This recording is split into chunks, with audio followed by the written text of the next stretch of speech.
Alright, so I have this Luxor LUX 0155005/01. It's a 55-inch Vestel LED TV from 2018. Pretty much the year where they really started going shit and ultra low build quality. So I believe this is a 55-inch 4K panel. It's an LG panel by the looks of it. This, yeah, QNDL, it's now LG panel. Obviously we've got the LG T-Con. In fact, it's probably the same panel that's used in that 55-inch there. So yeah, so the customer anyway, I brought this for £40 again off Facebook.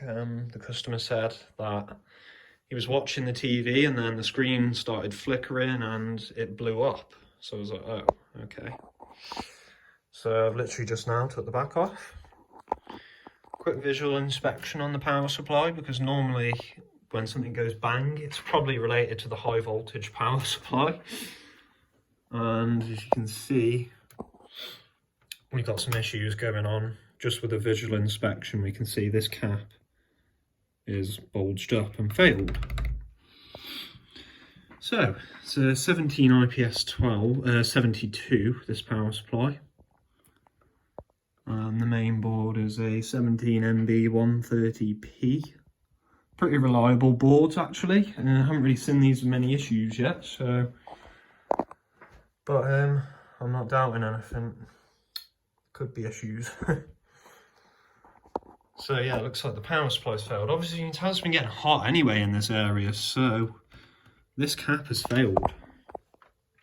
It's pretty rare to see these days, but I have seen it on quite a few newer LED TVs, especially the cheap ones. I've seen bad caps in them, so say 3300, I think. So I wonder if it could just be that cap, or maybe something after the cap has shorted out, like one of the diodes, and it's drawn too much power through the cap and then blew out the cap that way.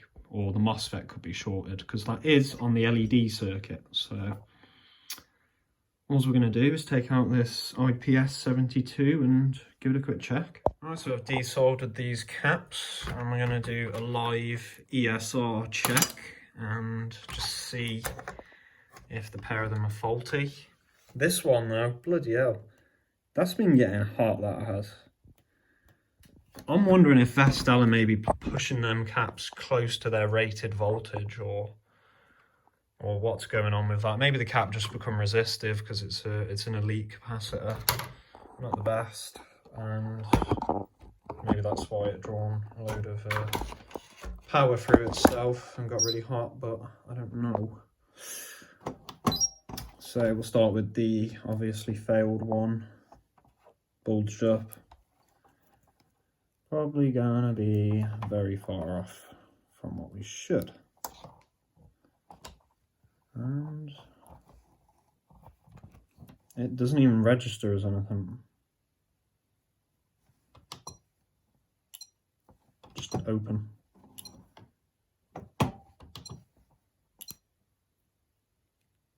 Yeah, it's just nothing. It isn't anything. It's just dead. So what about this one? I pulled this one off just to check as well.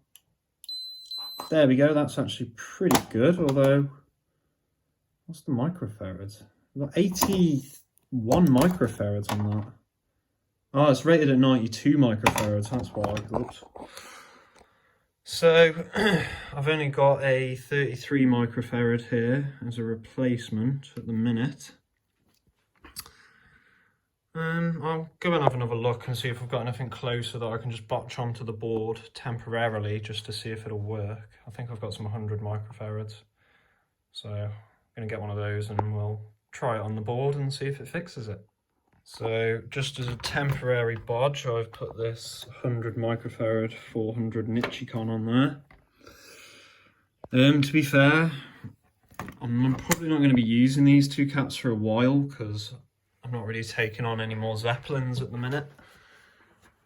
So I'll probably just stick these two in and just bend the leads over on them, and because I think they'll fit in the power supply, you know, with that clearance there.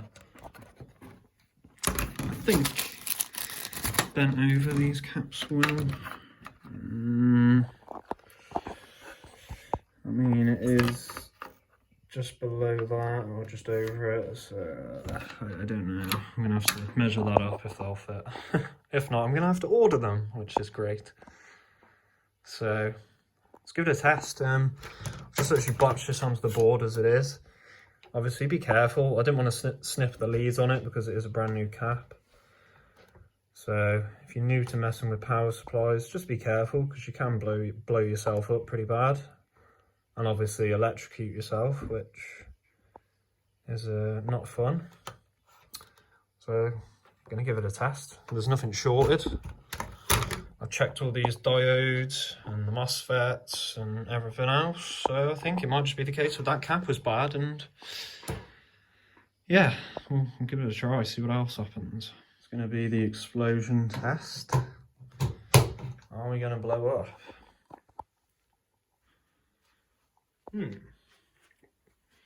Stand by. It's the little toggle switch that Vestel give you to operate the TV's functions. Booting up. That's going to work, that is. There you go. So everybody thought the capacitor plague was over. I personally think the real capacitor plague is only just beginning. And when I say that, I mean these little guys. I have changed so many, maybe in the thousands, of these surface mount capacitors over the last year that all test bad.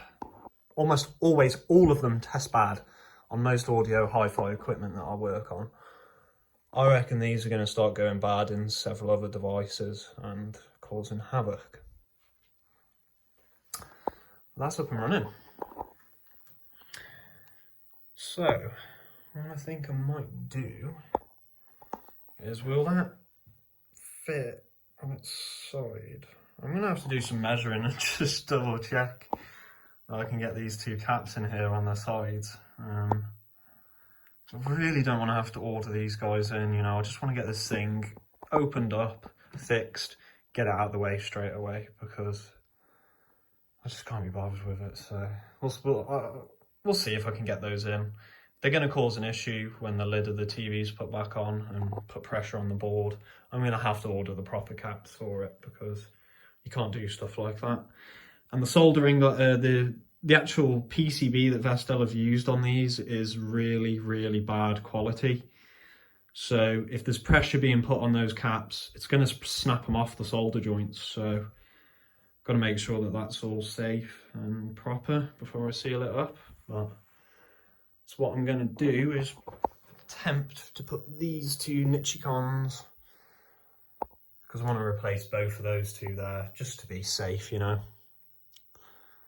And we should all be good. Check the image is good actually. That's because this one, yeah, that's all good, isn't it? What can you say? Yeah, this one, I was stood for about 5 minutes just checking the screen out in daylight just to make sure that the screen isn't smashed, because this one is absolutely plastered in grime. They've obviously got kids, and the kids have obviously been putting their hands on the telly and whatever. But yeah, you've always got to be careful buying TVs and just double check them that the screens are in good condition, because people will try and disguise a smash screen TV and lie to you and say it doesn't turn on, because most people know that smash screen is normally a write-off. So just watch that, because I've had people try and do it to me, and then it's like, oh, I didn't notice that.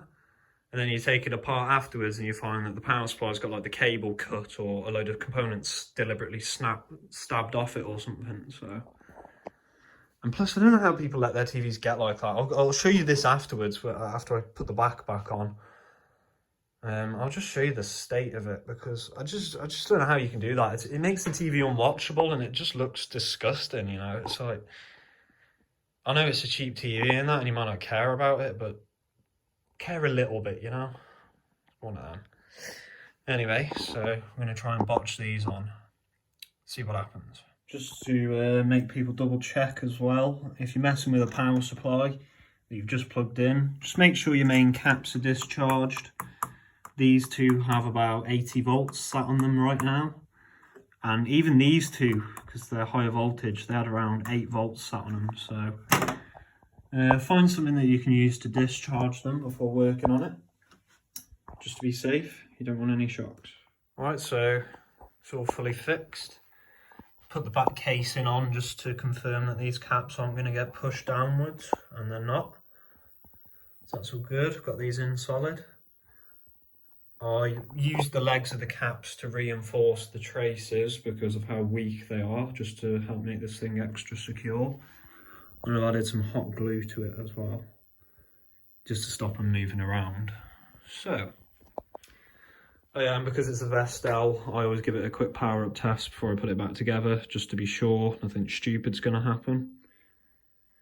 And all we've got to do now is put it together and clean it and test it. Awesome. Just a quick look at the panel before I give it a clean. You can just see it's just smothered in shit and just mess and grime, and it's just, how can you watch that? Because you're probably going to be seeing a considerable amount of the marks that are on the screen anyway. It's like, come on. Let's give it a good clean and finish this up. So there we go, I finished cleaning the TV. You can't really see the screen, but it is now spotless. Totally spotless. So here's the minute count on the panel. 1,392,976 minutes. Which, if you actually do the math there, that capacitor is operating at, I think, 85 degrees or whatever, probably 105 degrees. If that thing's operating close to its operating voltage, then that capacitor has technically served its lifetime. So there's a bit of an interesting one there. But either way, we're going to factory reset it, reinstall it all, turn down the backlight, and that should be it fixed. So excellent. Thanks for watching.